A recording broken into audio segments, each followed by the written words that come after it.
Indo British advanced pain clinic నొప్పి మాయం surgery దూరం ఫర్ అపాయింట్మెంట్స్ 9155515563.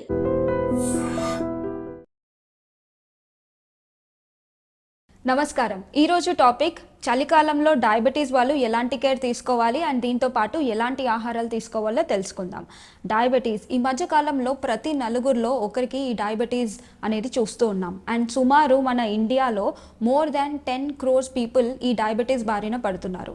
డయాబెటీస్ వచ్చిన తర్వాత ఏదర్ మీరు ప్రీ డయాబెటిక్ అయినా లేదా మీరు డయాబెటీస్ ఆల్రెడీ చాలా ఇయర్స్ నుంచి ఉన్నా కానీ ఎటువంటి జాగ్రత్తలు తీసుకోవాలి, డయాబెటీస్ ఉన్నప్పుడు ఎలాంటి ఆహారాలు తీసుకోవాలి అండ్ స్పెషల్లీ చలికాలంలో ఎలాంటి ఆహారాలు తీసుకోవాలనేది చాలామంది కన్ఫ్యూషన్ అవుతూ ఉంటారు.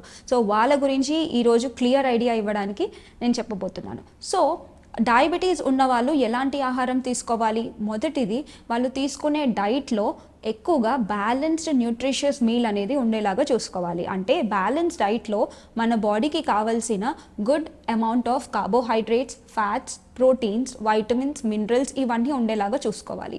ఒక బ్యాలెన్స్ మీల్ ప్లేట్ ఎలా డిజైన్ చేసుకోవాలంటే ఒక హాఫ్ ఆఫ్ ద ప్లేట్ మనం చూసుకున్నట్టయితే వెజిటేబుల్స్ అనేవి ఎక్కువ మోతాదులో తీసుకోవాలి. దీంట్లో ఫైబర్ కంటెంట్ ఇంకా యాంటీ ఆక్సిడెంట్స్ అనేవి ఎక్కువగా వస్తాయి.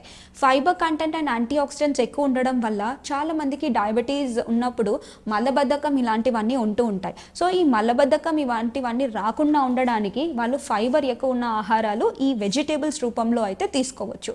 వెజిటేబుల్స్లో దాదాపు మీరు నాన్ స్టార్చీ వెజిటేబుల్స్ ఉండేలాగా చూసుకోండి. అంటే ఎక్కువగా దుంపకూరలు ఇలాంటివి ఉండకుండా గ్రీన్ లీఫీ వెజిటేబుల్స్ కానివ్వచ్చు, పీస్ కానివ్వచ్చు, అండ్ ఇంకా ఆకుకూరలు, ప్రతి ఒక్క ఆకుకూరలు, తోటకూర, మెంతికూర, పాలకూర ఇలాంటివన్నీ మీ డైట్లో ఉండేలాగా చూసుకోండి. అండ్ మిగతా 25% వచ్చేసి కాంప్లెక్స్ కార్బోహైడ్రేట్స్ ఉండేలాగా చూసుకోండి. కాంప్లెక్స్ కార్బోహైడ్రేట్స్లో మనకి గ్లైసెమిక్ ఇండెక్స్ అనేది తక్కువగా ఉంటుంది అండ్ అందుకే మనం దీన్ని లో గ్లైసెమిక్ ఇండెక్స్ ఫుడ్స్ కిందకి అంటాం.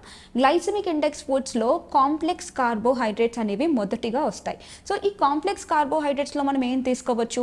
కాంప్లెక్స్ కార్బోహైడ్రేట్స్లో మనం బ్రౌన్ రైస్ తీసుకోవచ్చు. దీంతో పాటు మిల్లెట్స్ అంటాం, దాన్నే చిరుధాన్యాలు, కొర్రెలు, సామెలు, అరికెలు, ఓట్స్ అండ్ దీంతో పాటు మనం కినోవా ఇలాంటివన్నీ మనం డైట్లో ఉపయోగించుకోవచ్చు అనమాట. సో ఇలాంటి కాంప్లెక్స్ కార్బోహైడ్రేట్స్ ఫుడ్స్ మనం డైట్లో తీసుకున్నప్పుడు షుగర్ లెవెల్స్ అనేవి చాలా స్లోగా రిలీజ్ అవుతూ ఉంటాయి. అదే మీరు నార్మల్ వైట్ రైస్ లేదా మైదా లేదా నార్మల్ ప్లెయిన్ చపాతీస్ తీసుకున్నారనుకోండి, గ్లైసెమిక్ ఇండెక్స్ అనేది ఎక్కువగా ఉంటుంది. సో దీనివల్ల షుగర్ లెవెల్స్ వెంటనే స్పైక్ అయ్యే అవకాశాలు ఉంటాయి. సో అందుకని మీరు తీసుకునే డైట్లో కాంప్లెక్స్ కార్బోహైడ్రేట్స్ ఉండేలాగా తీసుకోండి. నెక్స్ట్ 25% వచ్చేసి మీరు ఎక్కువగా ప్రోటీన్ ఉండే ఆహారాలు తీసుకోవాలి. ప్రోటీన్ మనకి వివిధ రకాల సోర్సెస్ నుంచి అవైలబుల్ ఉంటాయి. స్పెషల్లీ మీరు వెజిటేరియన్ సోర్స్ నుంచి ఎక్కువగా ప్రోటీన్ వచ్చేలాగా చూసుకోండి. సుమారు మనకి అన్ని కైండ్స్ ఆఫ్ పల్సెస్ లైక్ శనగపప్పు కానీ, లేకపోతే కందిపప్పు, పెసరపప్పు, పెసర్లు, బెబ్బర్లు, దీంతో పాటు మనకి రాజ్మా అంటారు, చోలే, చిక్ పీస్, ఇలాంటి దాంట్లో కూడా ప్రోటీన్ ఎక్కువగా వస్తుంది. సో వెజిటేరియన్ సోర్సెస్ నుంచి ప్రోటీన్ ఎక్కువగా వచ్చేలాగా చూసుకోండి. దీని తోడుగా ఒకవేళ మీరు నాన్ వెజిటేరియన్ అయితే చికెన్ కానీ, ఫిష్ కానీ అండ్ మీట్ ఐటమ్స్, దీంతో పాటు బాయిల్డ్ ఎగ్ కానీ ఇవి పుష్కలంగా మీరు తీసుకోవచ్చు. కానీ 25% ఉండేలాగే చూసుకోండి. ఒకవేళ మీకు కొలెస్ట్రాల్ లెవెల్స్ కనుక ఎక్కువగా ఉన్నాయి అనుకోండి, లైక్ యువర్ టోటల్ కొలెస్ట్రాల్ 200 కన్నా ఎక్కువగా ఉంది అండ్ ఎల్డిఎల్ కొలెస్ట్రాల్ చాలా ఎక్కువగా ఉంది, హెచ్డిఎల్ కొలెస్ట్రాల్ తక్కువగా ఉన్నప్పుడు మీరు meet and meet related items తగ్గించి ఎక్కువగా నాన్ వెజిటేరియన్ ఐటమ్స్ తగ్గించి వెజిటేరియన్ సోర్సెస్ నుంచి వచ్చే ప్రోటీన్స్ అనేవి తీసుకోవడం చాలా మంచిది.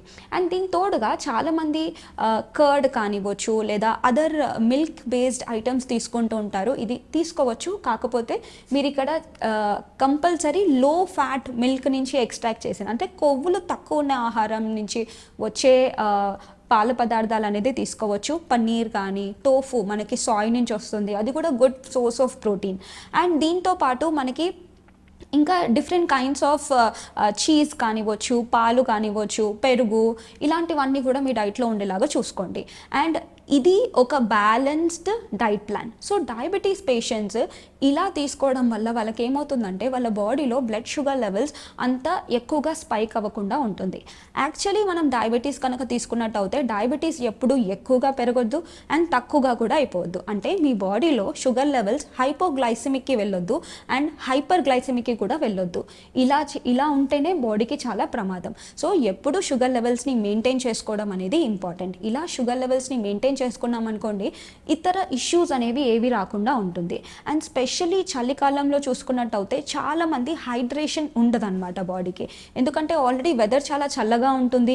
మీరు తీసుకునే డైట్లో కొంచెం ఎప్పుడు వేడివేడిగా తీసుకోవాలి, ఇలా హీట్ ఉండే ఐటమ్సే ఎక్కువగా తీసుకుంటాం. సో దానివల్ల ఏమవుతుందంటే వాళ్ళు వాటర్ కంటెంట్ అనేది తగ్గించేస్తారు. సో వాటర్ ఎలా తీసుకోవాలంటే ప్రతి 20 kgలకి మినిమం 1 లీటర్ నీళ్ళు ఉండేలాగా చూసుకోవాలి. సపోజ్ మీరు 60 kgలు ఉన్నారనుకోండి, 60 kgలకి మినిమం 3 లీటర్ల నీళ్ళు ఇస్తున్నారా లేదా అనేది చెక్ చేసుకోవాలి. అండ్ ప్రాపర్ హైడ్రేషన్ ఉంటే మీ స్కిన్ హెల్త్ కూడా బాగుంటుంది. అండ్ డయాబెటీస్ ఉన్న వాళ్ళకి స్కిన్ ప్రాబ్లం అనేది చాలా కన్సర్న్ అయిపోతుంది. ఎందుకంటే మీ స్కిన్ చలికాలంలో స్పెషల్లీ స్కిన్ అనేది చాలా డ్రై అయిపోతుంది. సో ఇలా డ్రై అయిపోయినప్పుడు ఏమవుతుందంటే మనకి క్రాక్స్ వచ్చేస్తాయి.